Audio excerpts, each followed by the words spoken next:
Selamat datang kembali di sesi telah kita. Kali ini kita mau coba gali lebih dalam nih serangkaian tulisan blog dari tahun 2008.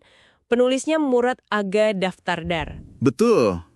Tulisan-tulisan ini isinya cukup kritis ya. Kadang pedas juga pandangannya soal dunia Arab waktu itu. Iya, banget.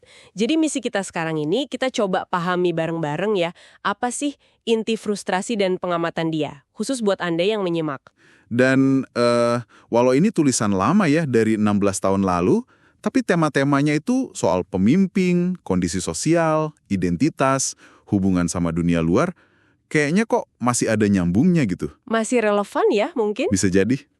Tapi ya kita di sini cuma mau sajikan aja apa yang tertulis di sumbernya. Nggak mihak kemana-mana, cuma coba pahami argumen penulisnya aja. Oke, siap. Kita mulai dari kritik dia yang paling menonjol mungkin ya, soal konferensi tingkat tinggi atau KTT Arab.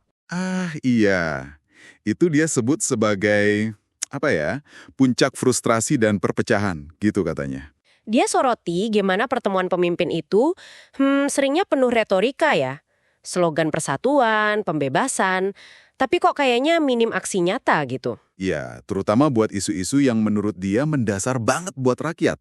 Kayak kemiskinan, pengangguran, terus hak asasi manusia. Nasib pengungsi juga disebut ya? Atau yang bedun itu? Betul, kelompok tanpa kewarganegaraan itu.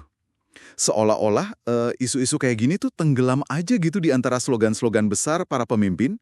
Penulisnya sampai kasih contoh KTT Damaskus 2008. Oh iya, yang dia bilang untuk siapa saja yang hadir. Nah, itu dia. Kayak menyeratkan, ini KTT emang serius atau sekedar formalitas aja? Ada keraguan gitu di sana. Dan ini nyambung ke gambaran kondisi sosial yang dia lukiskan ya, yang katanya, cukup suram. Iya, dia bicara soal frustrasi yang meluas, kemiskinan, kelaparan, pengangguran, sampai bilang kelas menengah itu runtuh. Dia juga kritik beberapa hal lain kan, kayak media hiburan hasyak-basyak. Itu apa sih sebenarnya? Itu kayaknya semacam hiburan ringan ya. Mungkin musik atau acara TV yang dianggap penulis itu bikin orang lupa sama masalah gitu. Melenakan istilahnya. Oh, jadi kayak distraksi gitu ya? Bisa jadi.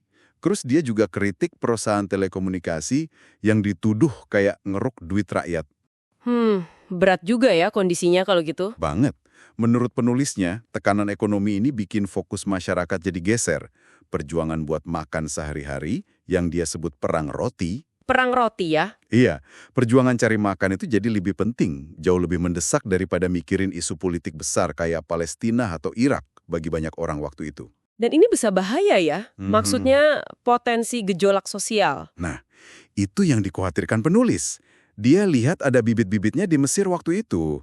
Walaupun secara historis katanya masyarakat di sana cenderung nggak suka kekerasan internal. Dia juga kritik fatwa Mufti Suriah soal KTT itu kan? Iya, yang mewajibkan pemimpin hadir. Penulis anggap itu kayak mencampur adukan agama sama politik di saat yang kurang tepat. Rakyat lagi susah, kok malah ngurusin seremoni, gitu kira-kira. Menarik. Terus ada satu hal lagi nih yang cukup bikin mikir, soal paradoks yang dia angkat. Yang mana tuh? Soal semangat perlawanan ke penjajah asing yang katanya kuat, tapi di sisi lain kok kayaknya nerima aja gitu penguasa tiran dari bangsa sendiri. Ah, iya. Penulis lihat itu sebagai ironi yang pahit banget. Justru, katanya, penindasan oleh orang sendiri itu seringkali lebih kejam, lebih susah dihadapi. Kenapa bisa gitu ya? Ini nyambung juga ke soal pengawasan yang ketat banget. Baik dari dalam, maksudnya aparat negara, informan gitu, maupun dari luar, kayak kekuatan asing. AS dan Israel disebut juga ya? Iya. Jadi ironisnya, rezim yang sama itu, menurut penulis bisa ngaku nggak tahu apa-apa soal pembunuhan politik. Contohnya kasus di Lebanon waktu itu. Terus gimana soal harapan ke figur luar kayak Obama? Nah, penulis agak nyentil soal itu. Sebagian masyarakat kan waktu itu berharap sama Obama, yang masih kandidat. Penulis lihat itu kayak tanda kepasrahan. Maksudnya? Kenapa nggak pakai kekuatan dari dalam aja? Kekayaan sumber daya alam Arab kan besar. Kenapa nggak dipakai buat mempengaruhi kebijakan global, kayak lobi-lobi lain? Kok malah pasrah nunggu bantuan dari luar?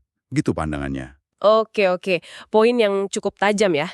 Terus ada isu lain lagi yang dia risaukan banget soal identitas budaya. Betul, khususnya bahasa Arab. Dia cemas lihat bahasa Arab makin ke pinggir gitu dalam obrolan sehari-hari. Diganti bahasa Inggris, Prancis, Spanyol ya? Iya. Bahkan di kalangan terpelajar, di institusi resmi. Padahal, ini yang menarik, dia klaim beberapa kata barat populer itu asalnya dari Arab loh. Oh ya, contohnya apa? Dia sebut kayak hello, okay, pizza, market. Katanya akarnya dari bahasa Arab. Wah, baru tahu saya. Tapi kenapa dia khawatir banget soal ini? Bagi dia, ini bukan cuma soal bahasa, tapi gejala krisis identitas yang lebih dalam. Ada rasa minder, rasa terputus dari sejarah, dari warisan budaya. Termasuk hubungan bahasa Arab sama Al-Quran kan, vital ya? Dia bandingkan dengan Israel juga kan? Iya. Dia lihat Israel berhasil menghidupkan lagi bahasa Ibrani jadi bahasa sehari-hari. Jadi ini pertanyaan fundamental sih. Gimana sebuah peradaban jaga akarnya? Oke, jadi kalau kita coba rangkum nih dari tulisan Murad Aga Daftar Dar tahun 2008 ini ada beberapa poin penting ya buat Anda semua. Silakan. Pertama, soal persepsi kegagalan kepemimpinan.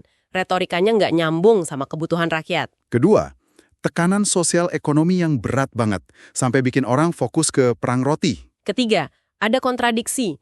Semangat lawan penjajah asing, tapi kok kayaknya manut aja ya sama penindasan dari dalam? Dan keempat, kekhawatiran soal erosi identitas budaya lewat bahasa. Ini potret dari satu suara kritis di zamannya ya.